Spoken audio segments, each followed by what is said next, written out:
Различностите се огромно богатство на нашата земја. Како што знаеме, Македонија низ векови била крстопат на разни војски, на разни трговски патишта и ден денес е тоа. Мислам дека тоа е огромно богатство затоа што низ векови они дали имале среќа, дали биле толку мудри и паметни, успеле да го сочуваат она што е најдрагоцено, она што е нивни етникум, она што е нивна култура, јазик, обичаи. Секој етникум, почитувајќи ги другите, успеал да остане свој и да биде дел од едно такво заедничко општество во една таква хармонија.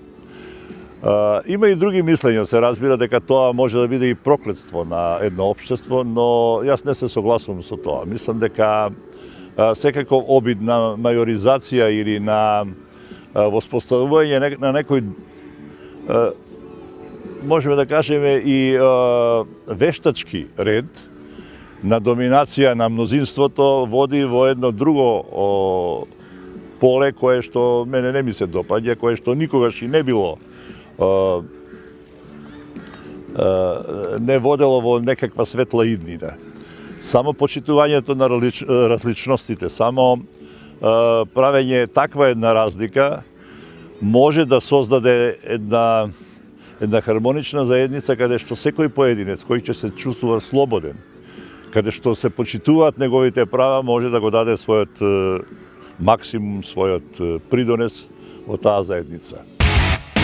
Ако веќе е јасно и дека веќе се утврдени тие европски вредности, дека нашиот единствен пат кон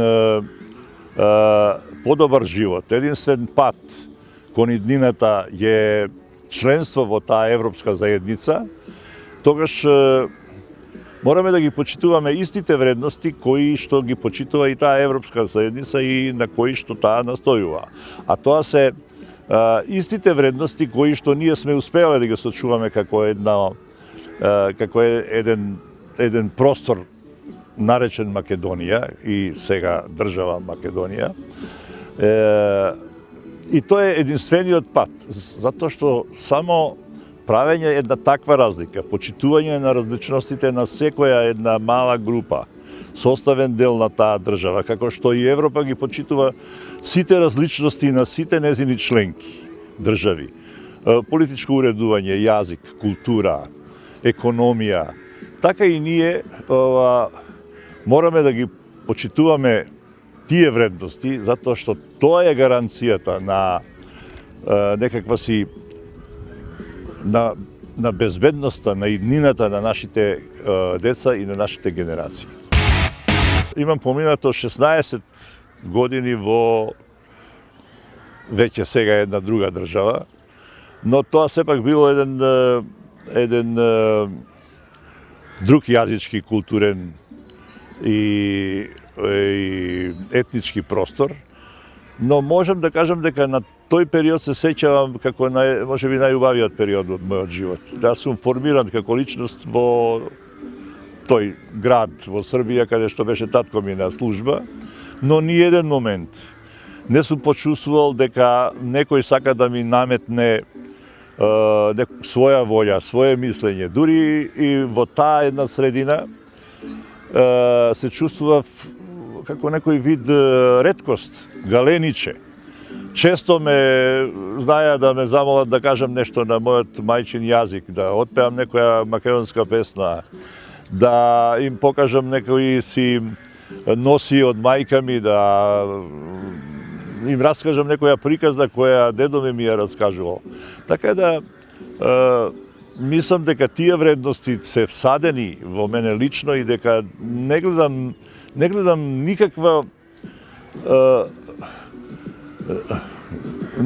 друга солуција како да се живее посреќно, како да се живее похармонично, дека тоа е единствениот начин да можеш да гледаш среќни луѓе околу себе, да можеш со нив да соработуваш, да разговараш, да се дружат вашите деца и да планирате некоја подобра и посветла вистина и заедништво. Цивил веќе над 20 години со својот проект направи разлика, почитувајќи ги различностите, врши едно силно влијание и една позитивна улога во расветлување дека не можеме да го бараме патот кон еднината и кон некакво среќно заедништво со тоа што ќе наметнеме некоја своја волја кон помалите групи, кон помалите народи, или да воведуваме некаков си ред кој што апсолутно нема никаква врска со нивните права, со нивните слободи, со нивните национални белези, култура, јазик.